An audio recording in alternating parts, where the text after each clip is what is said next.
सुभाष चंद्र बोस की पत्नी कौन थी? वो कभी भारत उनके साथ क्यों नहीं आईं? आखिर उनकी मौत के बाद उनकी पत्नी का क्या हुआ?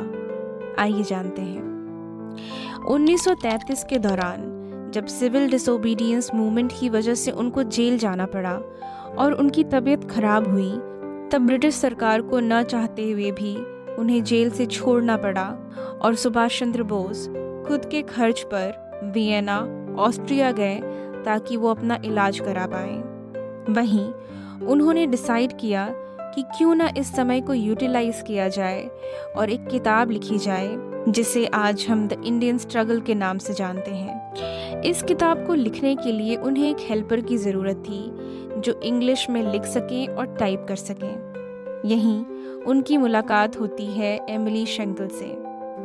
उनके इस हेल्पर की पोजीशन के लिए 2 लोगों का इंटरव्यू लिया गया था and we all know who got selected.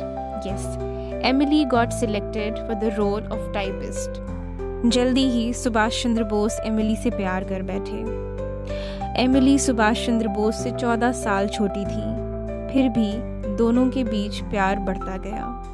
26 सितंबर 1937 को उन दोनों ने आपस में शादी कर ली।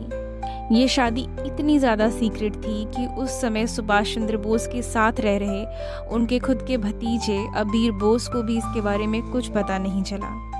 1938 में सुभाष चंद्र बोस को भारत वापस आना पड़ा क्योंकि यहाँ भारत में उनकी पॉलिटिकल ड्यूटीज़ उन्हें बुला रही थी। In 1939 Subhash Chandra Bose was all set up to go back to his newly wedded wife, लेकिन वर्ल्ड वॉर 2 की वजह से वो उनसे मिल नहीं पाए। ये 1942 में ही था जब एमिली शेंकल और सुभाष चंद्र बोस दोबारा मिले।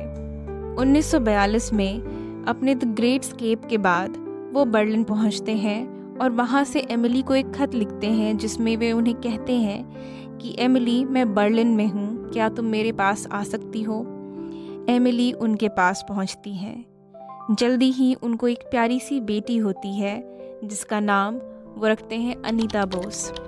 अनीता का जन्म 29 नवंबर 1942 को होता है और दिसंबर 1942 को सुभाष चंद्र बोस अपनी बेटी को पहली बार देखते हैं। इसके बाद वो अपने बड़े भाई शिशिर बोस को भारत एक खत लिखते हैं जिसमें वो पहली बार बतलाते हैं कि उनकी एक बेटी और एक पत्नी है।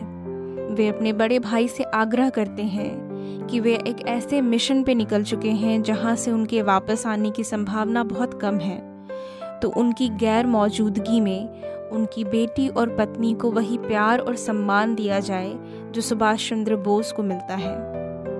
इसके बाद सुभाष चंद्र बोस अपने मिशन पर निकलते हैं कभी न लौटने के लिए। एलिजिडली सुभाष चंद्र बोस की मृत्यु हो जाती है एक प्लेन क्रैश में 1945 में।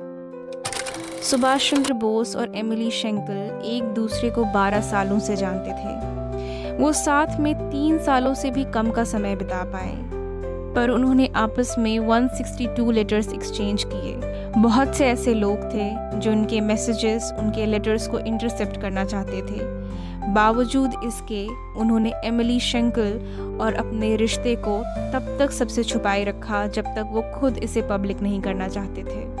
एमिली शेंकल ने 86 सालों की एक लंबी जिंदगी जी। इस बीच उन्होंने दोबारा शादी नहीं की। उन्होंने अपनी पूरी जिंदगी अपनी बेटी के नाम कर दी और वर्किंग वुमेन होने के साथ साथ उन्होंने अपनी बेटी को एक अच्छी परवरिश दी।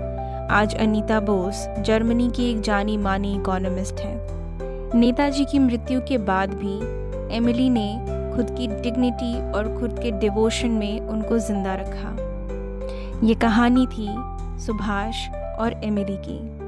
आई होप आपको ये अच्छी लगी होगी।